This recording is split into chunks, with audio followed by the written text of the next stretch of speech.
right, ladies and gentlemen, it is your favorite dark sorcerer here. And today I want to talk to you a little bit about skulls and ritualistic traditions of ancient times and modern times. Okay. And I've actually brought out my journal because I think you will find a lot of this to be very fascinating. Okay. We're going to start off in Hinduism and Buddhism traditions. Okay. Skulls in Hindu can be traced back to 5,000 years ago. Okay.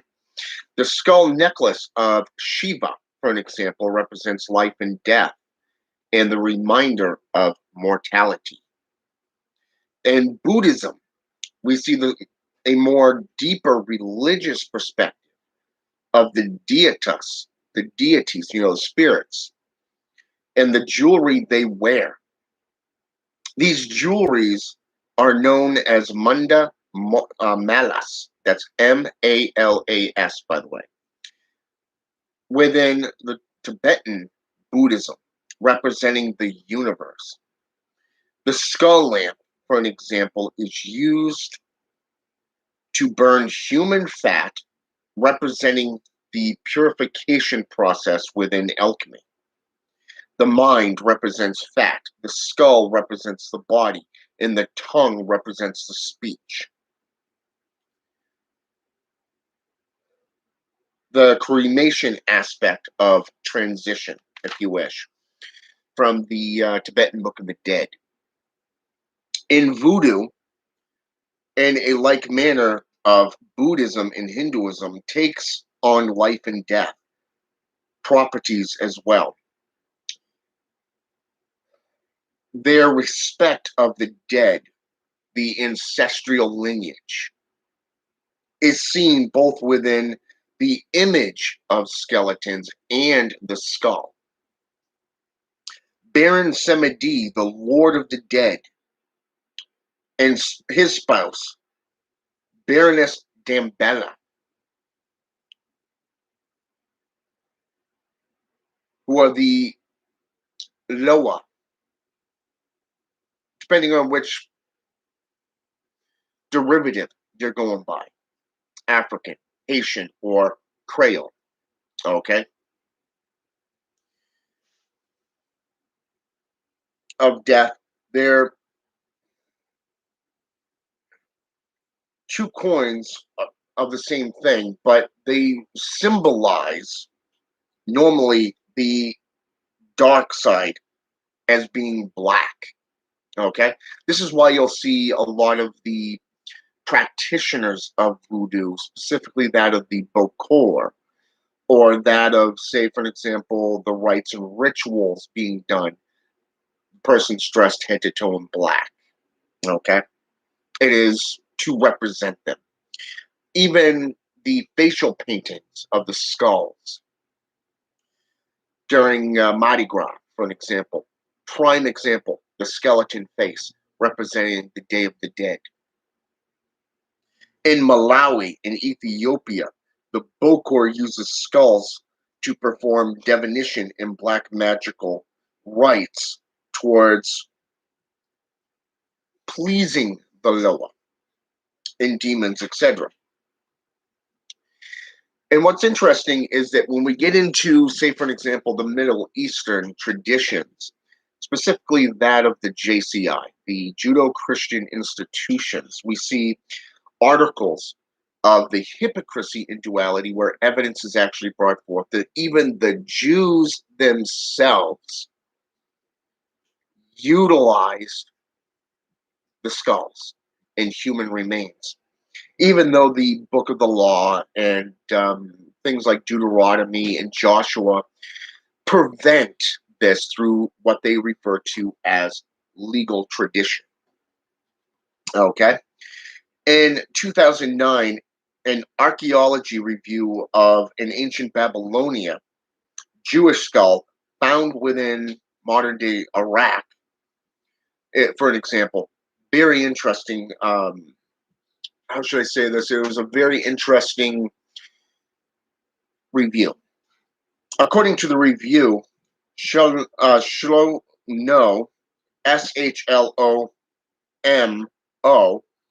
Musieff, acquired 2 earthenware bowls, which were sealed on both ends. Inside, he found a skull, a human skull, with a magical incantation on its forehead. And it was written in Aramaic. Okay? Today, this is known as Jewish Aramaic. Archaeologists protest this, even though the evidence attests to ancient Jews touching human remains. This is spoken of in the Bible and basically relates to the hypocrisy and denial aspects here. The halak hic, which is HALAKHIC, prohibition of handling or touching the remains, speaks otherwise. Okay? Again, denial and hypocrisy. On Tuesday, November 29th, 09, within the book of Psalms, okay, 78, Jules W. presented evidence to the Israels on his findings. They told him it is not possible this is Jewish. And this is written by a guy by the name of, or a person named Levine. I never did find the first name. And yet it is Jewish. Levine states the incantation bowls were found and used by Jewish communities, including others, as Jewish Aramaic, and goes back to the Talmud in Babylonia. Okay? And this is found in the Tractorate, Sans Drum 65b. This is within the Talmud, by the way. Here in the Talmud, 2 types of necromancy are spoken of. Number 1, reanimation of a corpse. Okay, this is where the dead is raised by the naming process. And what's interesting to note is if you think about this, even the golem in Jewish is inscribed with a tablet or a scroll, even a name. So it is Jewish. Okay. The invocation of a spirit by means of a skull. Okay, this human skull or an animal skull. They are invoked by means of a skull. This is invocation or conjuration of a spirit through the use of a skull. Skulls were used in all forms of ethnic cultures worldwide. The skull and bones were used in Haitian voodoo in Nepal. The secret societies, such as the Skull and Bones, is a symbolatry of this alone. The Skull and Bones Society was founded in 1832 at Yale, where the skull is used to pledge one's oath to the society or the fraternity or whatever you want to call it, the coven, the devil, or whatever. It's there. In 1870 to 1965, Bernard M. Baruch mentions high middle-aged Jewish families keeping family relics in the possession of, say, for example, their parents or their relatives, their loved ones, like grandfathers, grandmothers, children, whatever. Okay? And this is from a Babylonia family of Portuguese Spanish descent. Okay? Yet does not coincide with the normality of Jewish law as it's known today. In the Halacha, not sure if I just butchered that or not, but it's Halacha. The dead body is treated with respect. The Bible prohibits any mistreatment of any corpse. Okay? For an example, Deuteronomy 21, verse 23, or that of, say, Joshua chapter 8, verse 29. Okay? You can even go into the book of Matthew, Mark, Luke, and John. Look up the Lazarus rising or Lazarus pit, whatever you want to call it, where Lazarus was risen from the dead, or the centurion's daughter, which is in the New Testament. So the fact that they say that this is not Jewish, or this is not, we don't do this shit, guess what? Fact, right here. Okay, and I'm not the only one who has found this evidence. And again, when you get into things like the Mishnah, for an example, the Avodah Zarah 29b, or the Yadayin 446, we see the term Tamei, which is Tamei, okay, which means impure, okay. And if you go into, say, for an example, India today, or that of, say, Middle Eastern, the Jewish communities would not, according to the law, would not touch a deceased person because they would be considered impure. So if anybody dared to touch a corpse, or for any reason, it would be considered they were impure and would be labeled tome, or tameh. Okay, so therefore it is illegal within the Torah. The Dia de los Mortes, the Day of the Dead, modern day Halloween. Okay, we see people dressed up with array of colors. We see them with painted faces, normally skulls. Okay, this is between Central and South America, all the way up into North America practices, mostly around the Southwest. This is the day where people go and honor their families, their loved ones, because it is believed that the veil is so thin that the spirits can come back from the dead and visit. So they would leave bowls. They would have this whole parade. They would leave bowls of food and fruit on their tombstones or their graves for them to feast upon. Think about it like a ghoul, if you wish. Now, what's interesting as well is that they would use gold coins, or like things like pennies and copper. If they would place, or even silver, they would place it on their eyes so that they can pay their tolls in the afterworld. Self-flagellation, for an example. Roman Catholicism would scourge themselves into discipline. It is said that if you discipline the body and the mind for better communion with the spirits. The Cimbri tribe of Pompeii, we see the scarification process now as cutting or scratching within African tradition, Caribbean traditions like, say, Palo Mayombe, Palo Monte, or Santeria, Brujeria, getting into Kimbiza or wherever. Okay, things like this. It's called the scratching process. Very, very intriguing and very impressive rites and rituals if you've ever gone through something like that.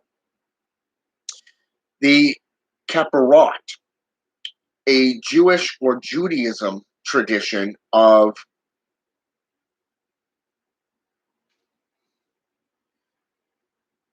conjugal ritual rites with a chicken. Okay, now here I want you to think about this within, say, for an example, the story of Legion. Okay, now Christians and Jewish alike say they don't practice animal or ritualistic sacrifice. Guess what? That is a bold-faced fucking lie. Okay? So therefore, other religious foundations such as voodoo, Santeria, Palo, or even that of Satanism, guess what? We're not the only ones who do this. So guess what? Right here, it's spelled P-A-K, or P-A-P rather, U-R-O-T.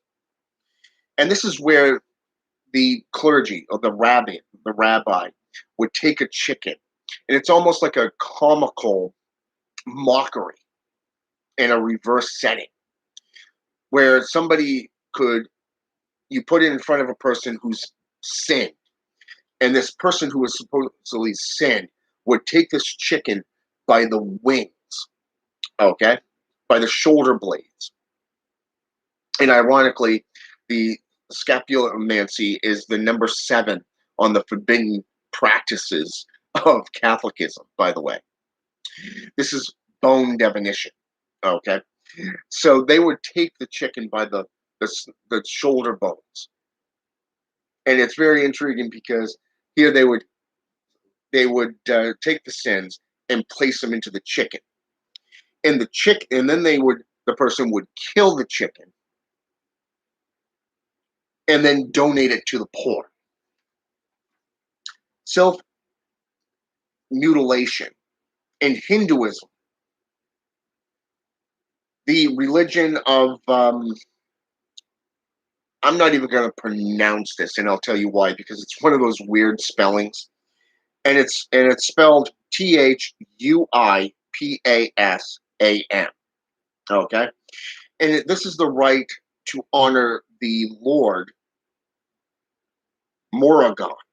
Okay, where large hooks and skews are placed into the skin. Okay, you've probably seen this on YouTube or in third world countries. Okay, where these practices are legalized. You've probably gone to the fair and seen people do this weird stuff where they would slide stuff down through their tongue or through their lips or their nipples or breasts and stuff like that. Well, this is where this comes from, and this is actually in Hinduism. Okay, animal sacrificing, poultry within a religious ceremony, or the human sacrificing of what people believe to be associated with Satanism. Okay, what's ironic here is that the JCI have done this for hundreds of thousands of years, for 25,000 or 2,500 years, I should say, going as far back as the 2nd century. You look at the stoning, the giving of offerings, Abraham to sacrificing his son Isaac to Yahweh, okay, or God, Yahweh sacrificing his son Jesus on the cross, John 3:16. Okay, same exact shit, same exact stuff. Okay, just by a different freaking name. Okay, you're gonna see this stuff no matter where you go. So, of course, in modern times, people have had decades worth of, well, let's just say, brainwashing of Hollywood produced films where Satanists are surrounded by criminal activity.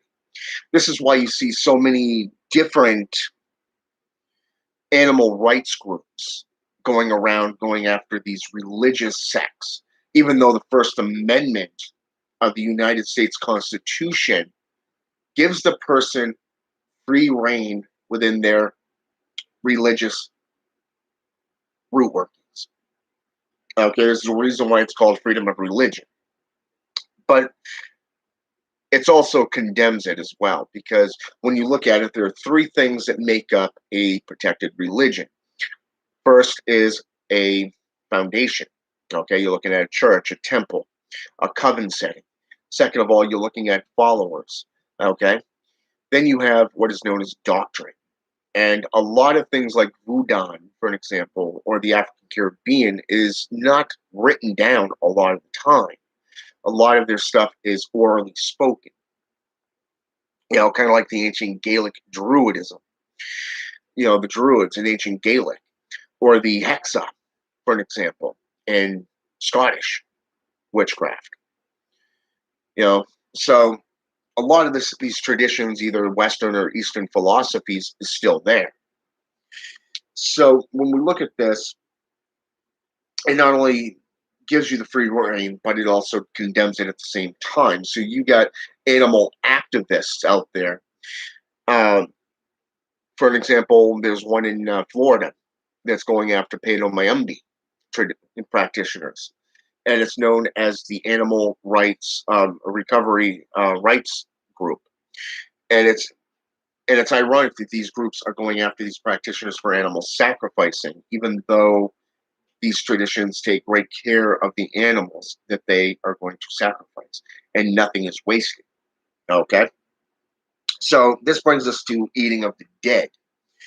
So, and we can see this in cannibalism, and even here in the United States, cannibalism is actually legal. Okay? The defamation of a corpse is illegal, but yet cannibalism of the dead is legal. You see what I mean by the whole hypocrisy and denial aspects. So the heathenistic ritual, or the Hanomami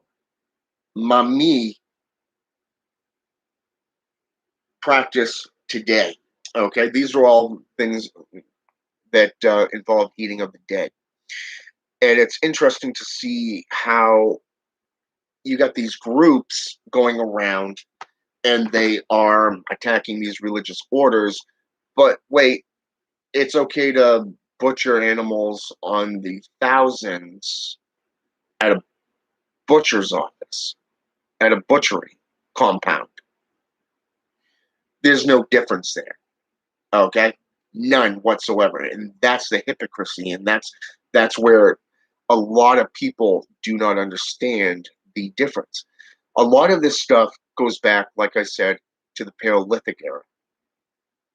And a lot of these go back to ancient Aramaic systems, not just Egyptian, not just European.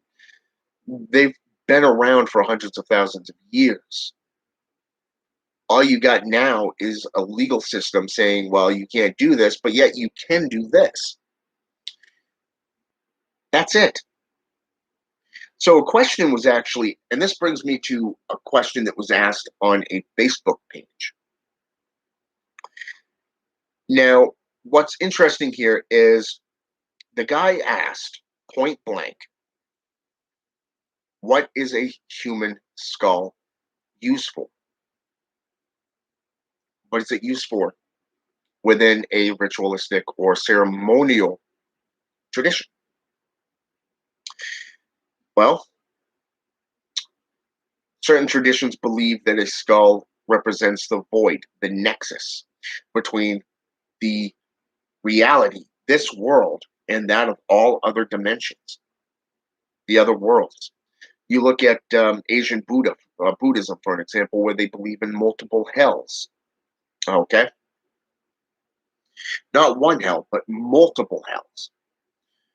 You go into Egyptian or Tibetan traditions of death and dying, and you see where the soul's journey between is going from birth to living to dying, and then going into another world.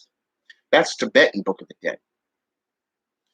Now, the Egyptian Book of the Dead is a whole nother thing because it deals with the actual process of mummification, of organ removal. It is basically the only source that you will find where organs of medical procedures are taking place. And this is going as far back as the first and second dynasty of Egypt. This is ancient Egyptian, ancient Giza. Okay? And you can find this in the Giza library. It's basically a museum, but it's like a library and all that other stuff, which is pretty cool. Now, what's ironic here is that not only does it show the rituals being taken place, the organs being the four major organs that they believed that the person would need when they came back were removed. The modern day fish hook going up the nose, puncturing the brain, and it brings it out through the nostril like spaghetti. The cleansing and the purification of the vessel as they're wrapping from the feet to the head. These rites and rituals have been taking place for hundreds of thousands of years. You get into German or Russian, you have the glick or the lick, okay? The cadaver. You have occultism, such as Eliphas Levi, okay? The doctrine of high magic, for an example. Teaching goes into full detail about his experience with necromancy practices in London, England, that scared him so bad he went back to Hermetics, never to delve back into the black arts again.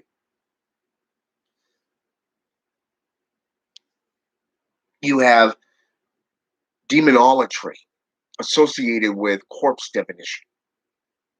In some doctrines, the skull is utilized as a window, whereas in other traditions, it is blood sorcery, bloodletting, offerings, sacrifices that are being done within the offering to a specific spirit. I just read it from in, from India, Buddhism, to their deity, the main deity, Lord of the Dead. Go into Supe, the Incan Lord of the Dead. You look at the cult of Anubis or the cult of Artemis, just to name a couple. You're going to see where skulls represent the dead. You go into Palo Mayumbi, you go into Voodoo, you're going to see the skulls on the altars, the peristals, the house of the spirits. You go into anything from witchcraft, necromancy, shamanism, they're there. Druidism, they're there. This is nothing new. This is same old stuff. And yet, according to pagan and Wiccan traditions, we've outgrown this. No wonder they live in the slums. Just saying. You want to work black magic? Know your shit. Know your history, your mythology. Anton LaVey once said, knowledge is power, and true power is undefiled wisdom. There you have it, ladies and gentlemen. Have a good day.